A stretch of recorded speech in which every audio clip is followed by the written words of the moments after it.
Hey there everybody, and welcome back to Let's Play Pokemon Sapphire. We have defeated 3 members of the Elite Four. We're on to the final member, and we're bringing Ludicolo in straight on. What's your name, dude? This is Drake, the Dragon Master. Dragon-type Pokemon are some of the hardest type Pokemon to defeat. Why? Because they only really have one weakness, and that weakness is Ice. Sure, Dragon-type Pokemon are weak to Dragon-type moves, and some Flying-type dragons are weak to Rock-type moves. However, they all have very good defenses as well, so that means that the only type of move that's really going to help you in this battle is Ice. Now, I use Toxic straight off on Shelgon, because Shelgon is the middle form of Bagon, and it's just a Dragon type. It has no ×4 weakness to Ice, so I want to try and get some preliminary damage on it, but we get hit by Rock Tomb, and it's a critical hit, and that is bad because I don't want to use any health potions,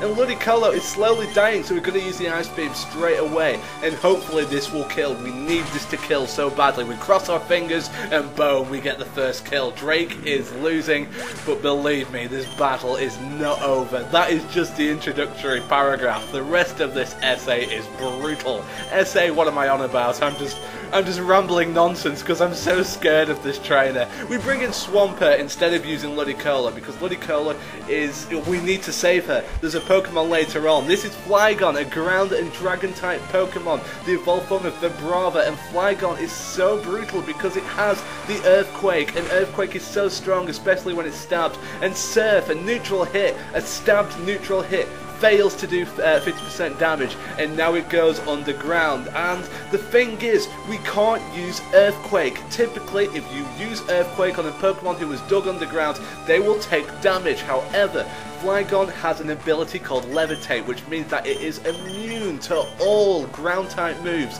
It's like it's a flying-type Pokemon, so we can't actually do anything. It uses Dig, but it can't use Dig, because Swellow is a flying-type Pokemon, and Flygon is all sad-faced. Oh, poor little cute Flygon. But this Sandstorm is not helping us. It's taking our health away, and I really don't want to use any health potions. I really want to do this challenge that I set out to do. It tries to use Dragon Breath, a Dragon-type move, 60 base, 30% chance of causing paralysis, and it's a hell of a move because when it does hit the paralysis, it's not very good. We do get a fly hit, but it's not going to take much damage. Luckily for us though, it's still in the yellow, and Pokemon trainers don't like using full restores when they're in the yellow, only when they're in the red. However, that Dragon Breath is just critical hit, and that is not great. So I don't know who to use. I honestly have no idea. I am pulling my hair out here because it's panic stations. I don't want Swampert to die. I bring in Ludicolo, and the problem for Ludicolo, even though she's drop dead gorgeous, is that the Sandstorm threat is always there. And even though Sandstorm's just ended, Flygon can quite easily put it back up. And Flygon has Fly as well. It has Fly, so it goes up, and Dig, so it goes down. So I am just going crazy here. I honestly do believe that this is the most, well, the trickiest Elite Four out of all 5 games. You can argue your point all you want. It's a matter of opinion, but I've always had trouble with this one. We do get the Surf though. We cross our fingers, and thank the Lord, Flygon is down. However, you may notice that some of the other Elite Four members actually have repeater Pokemon that you've actually seen before. I wonder if Drake will do the same. We'll find out later, because we're going to take out an Altaria, the evolved form of, whoa, what's that Pokemon called? What's that Pokemon? I can't remember.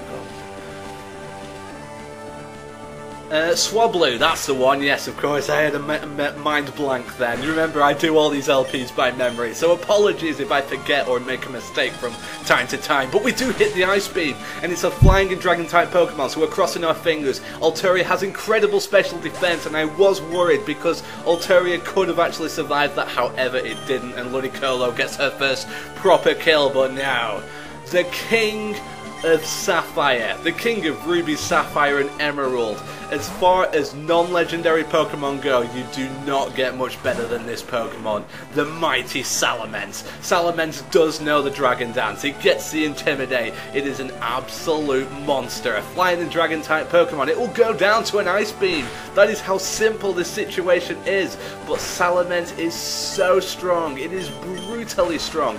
Think of it as Dragonite, but it's slightly quicker. And it uses Fly, and Hariyama is already sad because because that would kill Hariyama, or probably would kill Lady Hariyama, and I don't want that. So guys, I'm on the back foot here. I don't know what to do. I've got a mad Salamence who's about to dive bomb me, and all I can do is just hope and pray I survive. And do I survive? Of course not. Salamence will get stabbed off that fly. Fly is a pretty powerful move already. Oh, this is not looking good, ladies and gentlemen. This is not looking good. We try Ludicolo, and Ludicolo, it does not have much speed, but we need to go first. We need to go first so we can hit the Ice Beam. That would probably guarantee the kill. Salamence is losing health from the Sandstorm, but Ludicolo is as well, and she only has 31 HP. We use the Ice Beam, however, Salamence is so much quicker, and we get hit by Dragon Claw, a base 80 Dragon type move. It's no frills, it has no bonus, and my Lady Ludicolo dies.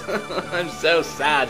So we see Exploud come in, and the Sandstorm has subsided. Thank the Lord for that. We try for the Hyper Beam, but again we are so slow, and there's a weakness in my team. I thought my team was indestructible, and all of my Pokemon are going down, and this is not looking good, guys. My challenge is crumbling. I don't know what to do, but the only thing I know that I can do is I have to fail. I have failed my challenge. I have to revive my Pokemon. I was so close. So close.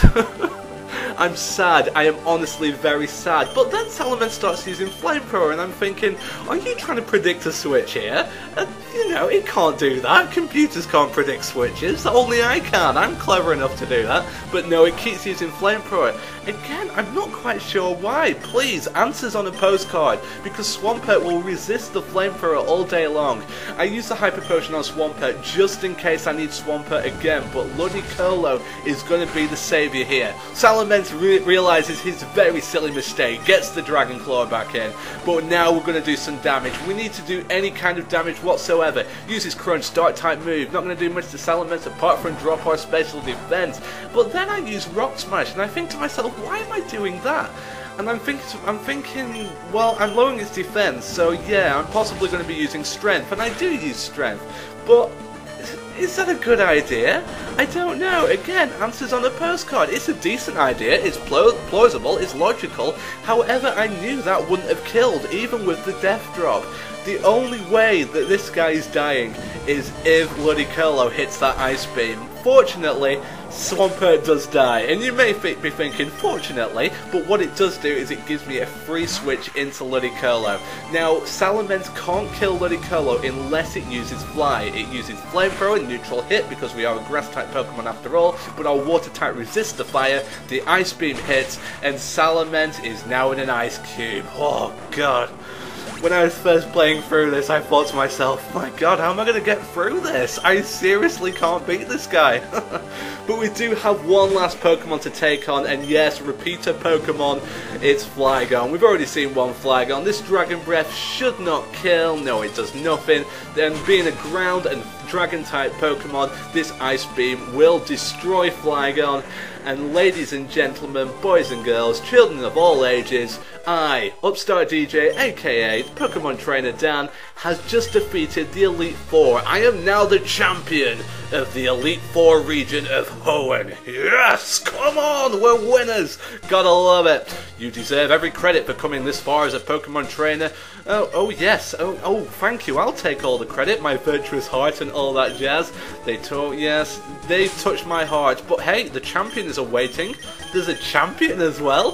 What? Yes, guys, it is not over. And as I revive my Pokemon, I have time to explain. In every single Pokemon game, if you've never played one, we have the Elite Four. Four of the best trainers in the region. However, there is always a champion. The champion is the person who last defeated the Elite Four. And it is someone that we have always known, or someone that we've always met throughout the game. So in Pokemon Red, Blue and Yellow, we had Gary Oak, or Blue if you want to be finicky about it. In the second game, you know, we had the champion there as well. We've got a champion in this game, champion in the next game, and champion in the next game. But who could the champion be in this game? Who have we met? Well, it could be Wally, but we defeated Wally in Victory Road, didn't we? Well, we're just going to have to check, aren't we? However, I am going to use Exploud.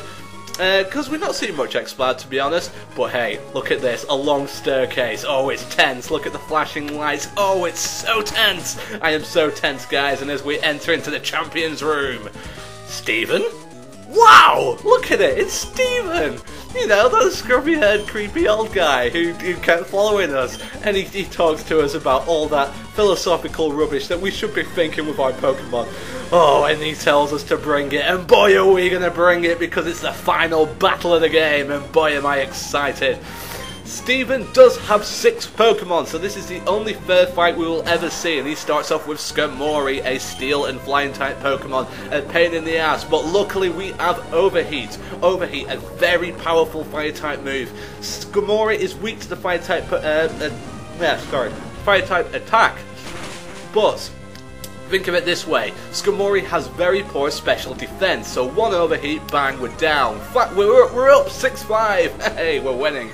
So happy. But we are poisoned, and that would be a pain in the ass. Luckily we do have the Petra Berries and all that jazz. Overheat will lower our special attack though, so we can't really use that again unless we switch out. The second Pokemon that we have to take out is Armaldo. Armaldo is a rock and bug type Pokemon, and he's one of the fossil type Pokemon. Remember when we got Lilip, which evolves into Cradily?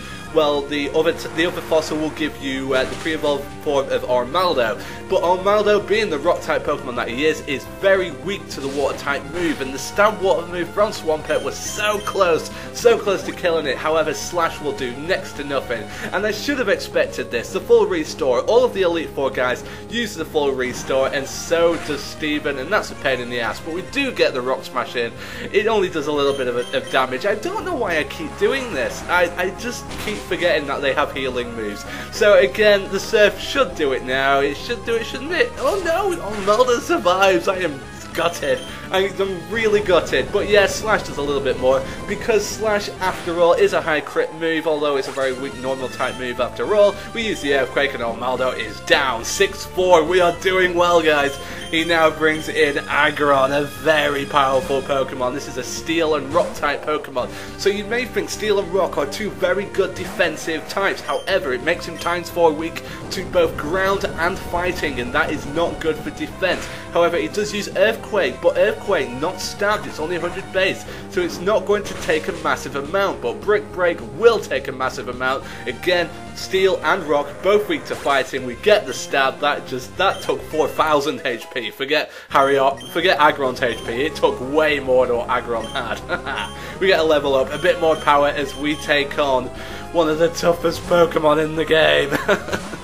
This is Metagross. Metagross is a Steel and Psychic type Pokemon, and as far as power goes, it's on par with Salamence. It withdraws because it can't attack Shedinja, and this is great to learn because I'll be using that later. I tried using Flash, and using Flash on Metagross is not a good idea, but again, you'll find out either in this episode or next episode why. Claydol. Claydol is an interesting Pokemon, very defensive. It's a Ground and Psychic type Pokemon. It uses Ancient Power based 6D type move and has a 10% chance of raising all of its stats. Speed, attack, special defense, all of those stats.